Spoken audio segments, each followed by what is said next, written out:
Voici le sous-sol submergé d'eau de la résidence secondaire de Rénal Boutin et Nancy Vandal l'hiver dernier.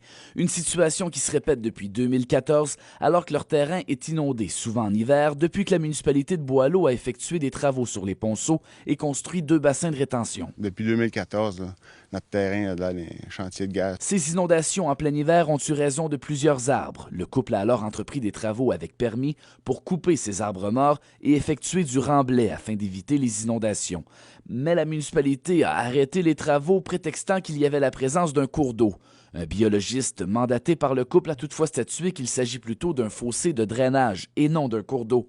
Mais depuis 3 ans, la municipalité réfute ce constat. C'est un fossé de drainage que nous, on avait fait pour drainer le terrain.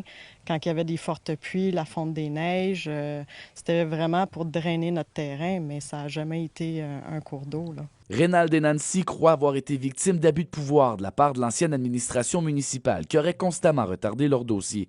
Ils ont d'ailleurs décidé de poursuivre la municipalité pour la forcer à effectuer les travaux nécessaires. C'est pas un terrain de golf qu'on voulait, nous autres. C'est vraiment juste de mettre ça beau, propre, puis c'est plus ça qu'on a ça à l'air. Une demande d'accès à l'information nous a permis d'apprendre que jusqu'ici, la municipalité de Boileau, qui compte 320 habitants, a dépensé plus de 100 000 $ en frais d'avocat pour se défendre. Le couple déplore le manque de collaboration de la municipalité pour un dossier qui aurait pu se régler facilement à leur avis. Selon eux, Boileau a beaucoup trop dépensé en frais d'avocat, alors que la firme Horizon Multiressources proposait d'effectuer des travaux similaires à ce qu'il propose pour 33 000 $ en septembre 2015. Le nouveau maire de Boileau ne veut toutefois pas réécrire le passé. Tout le monde fait le mieux qu'ils peuvent pour bien gérer les fonds de la municipalité.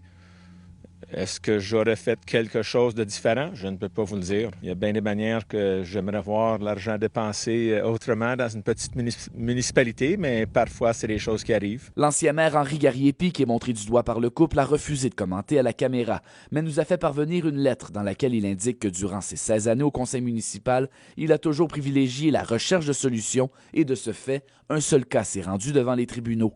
Le couple qui engloutit jusqu'ici 150 000 $ dans cette histoire attend avec impatience le jugement de leur poursuite qui doit tomber d'ici la fin juin. 150 000 $, c'est une grosse somme. Ça hypothèque les moyens financiers. Beaucoup de projets sont mis sur pause. Ça hypothèque aussi psychologiquement. Simon-Pierre Ouellet, TVA Nouvelles, Boileau.